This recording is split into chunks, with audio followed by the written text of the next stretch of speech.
Congress party को बेशक हरियाणा में तमाम तैयारियों के बाद भी हार का सामना करना पड़ा हो, लेकिन फिर भी राहुल गांधी इतनी आसानी से हार मानने वाले नहीं हैं। वो लगातार एक के बाद एक करके बीजेपी पार्टी से जुड़े कई बड़े खुलासे करते आ रहे हैं। ये बात किसी से छिपी नहीं है कि कैसे राहुल गांधी अडानी और नरेंद्र मोदी की खास दोस्ती की मिसाल अक्सर कई मौकों पर देते रहे हैं और कई ऐसी तस्वीरें भी दिखाते रहे हैं जिससे दोनों के बीच स्ट्रॉन्ग कनेक्शन की खबरों को और मजबूती मिलती है। ऐसे में इससे भी जुड़ा अब और एक बड़ा मामला सामने आया है।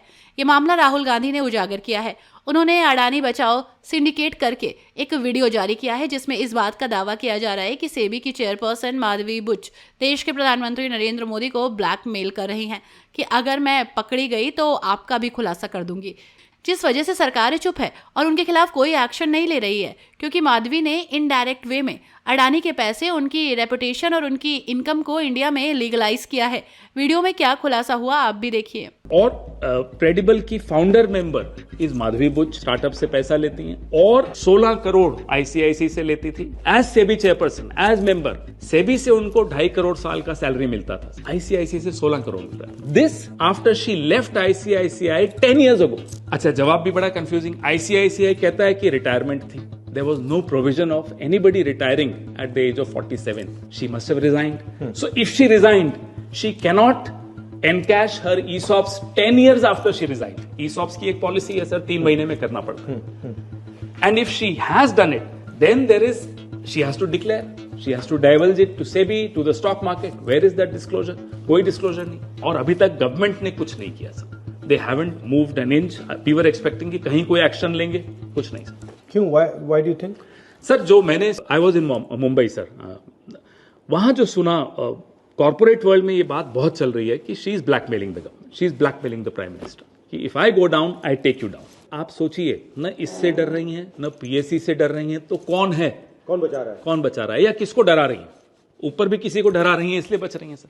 अब इसी मामले के बाद एक बार फिर इस बात को लेकर हंगामा शुरू हो गया है कि क्या सच में बीजेपी आलाकमान इसी वजह से शांत हैं कि कहीं माधवी पर शिकंजा कसा गया तो साथ में उनके अडानी के साथ निभाए गए रिश्तों की पोल ना खुल जाए। इस मामले में कांग्रेस नेता पवन खेड़ा ने प्रेस कॉन्फ्रेंस करके क्या कुछ कहा, आइए सुनते हैं। मुझे याद है 2 सितंबर से ये श्रृंखला हमने शुरू की। We started this series on the 2nd of September, जिसमें ये बताया कि आईसीआईसीआई कैसे लगातार सेबी की होल टाइम मेंबर को पैसे दे रहा है। अब वो कभी कहते हैं रिटायरमेंट बेनिफिट है, कभी कहते हैं रेजिग्नेशन दिया, कभी कहते हैं रिटायर हुई। अब कुछ आपको ये नहीं समझ में आएगा जब तक आप पूरी तहकीकात नहीं करेंगे, जब तक आप पूरे कागज नहीं देखेंगे, और जब पूरे कागज देख लेंगे तो आप हैरान हो जाएंगे। 16.8 crore 16.8 crores was given to her by ICICI in the form of salary, ESOPs, TDS, जो मैंने आपको सब बताया था। वायलेशंस क्या थी ये भी आपको बताई थी। 6 सितंबर को ये बताया कि उनकी एक प्रॉपर्टी वोकार्ड के मालिकों को उन्होंने किराए पे दी बंबई में। 2 करोड़ 16 लाख उसकी किराए की आमदनी हुई। वायलेशंस क्या थी सेबी की ये करने से, ये भी मैंने आपको बताया।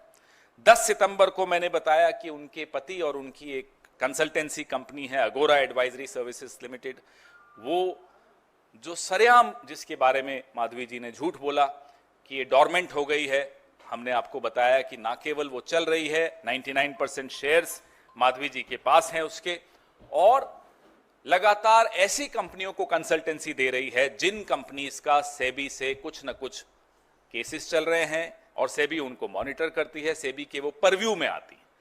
सो we prove to you how Agora is not dormant as claimed by Madhavi ji, how Agora was not only not dormant, it is 99% shares are held by Madhvi ji. It is continuing to give consultancy services to companies which come under the purview of SEBI. हमने आपको ये भी बताया कि 2017 से 21 के बीच में कैसे फॉरेन एसेट्स उनके, कैसे चाइनीज फंड्स में उन्होंने अपनी इन्वेस्टमेंट्स की, और ये सब क्या वायलेशंस हैं, ये सब हमने आपको बताया। ये मैं रिकैप इसलिए कर रहा हूं कि बीच में काफी दौर गुजर गया तो आप शायद भूल गए हों। वैसे इन तमाम खुलासों के बाद आपको क्या लगता है, क्या सच में बीजेपी मजबूरी में चुप है या फिर अंदर ही अंदर किसी नए गेम प्लान की तैयारी चल रही है? अपनी राय हमें कमेंट में जरूर दीजिए और ऐसी खबरों के लिए बने रहिए #भारत के साथ।